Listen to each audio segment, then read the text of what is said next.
Hello කොහොමද ඔයාලට මට දැන් මේක මාර පුරුද්දක් වෙලානේ ගෙදර රස කෑමක් හැදුවාම මට හිතෙන්නම ඔයාලත් එක්ක ෂෙයා කරගන්න ඕනේ කියලා මේ රෙසිපි එක. ඒ හින්දා මම මේ නූඩල්ස් රෙසිපි එකත් අරන් ආවා.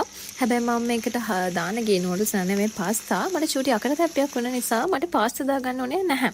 ඒකෙ හින්දා මම දරවිඩි ගාලා නූඩල්ස් එකක් තම්බලා අරගෙන මේකට නූඩල්ස් තමයි මම අද පාවිච්චි කරේ මේ කෑම එක හදන්න. වීඩියෝ එක බලන් ඉන්නකෝ මම මේ නූඩල්ස් එක කොහොමද හැදුවේ කියලා. සාමාන්‍යයෙන් මේ වගේ අඩුම කුඩුම ඔක්කොම ටික අපේ ගෙදර තියෙන දවසට මම සාමාන්‍යයෙන් මේ වගේ කෑම හදනවා.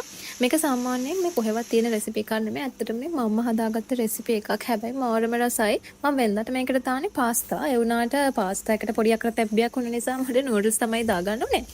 හැබැයි හැමදේම වෙන්නේ හොඳටයි කියලා කියනවනේ. මොනවා වුණත් මේක මාරම රසට ආවා. මම කියනකොට ඔයගොල්ලන් try කරලා බලන්න. මේ වගේ රස කෑම එකක් ඉතින් කඩෙන් ගන්නවට වැඩිය ගෙදරම හදලා කන එක තමයි හොඳම දේ. මොකද ඉතින් ඔයගොල්ලන් දන්නවනේ කඩවල වලින් ගන්න ගියාම තියෙන ප්‍රශ්න කොට ගෙදර හදාද්දි ඉතින් ඒ ප්‍රශ්න මුකුත් නෑ. අපිට පිරිසිදුව රසට හදලා කන්න පුළුවන්.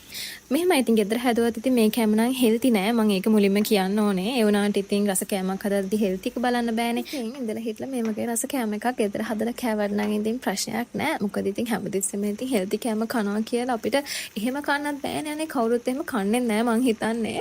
මට නම් එහෙම ඇත්තටම කන්නත් බෑ. මොකද මට ඉඳලා හිටලා හරි මේ වගේ රස කෑමක් අනිවාර්යෙන් කන්න ඕනේ. ඉතින් මේ තියෙන්නේ මං හදපු නූඩල්ස් එක. මේ වගේ තවත් ලස්සන වීඩියෝ එකක් අරන් යනකම් බයි.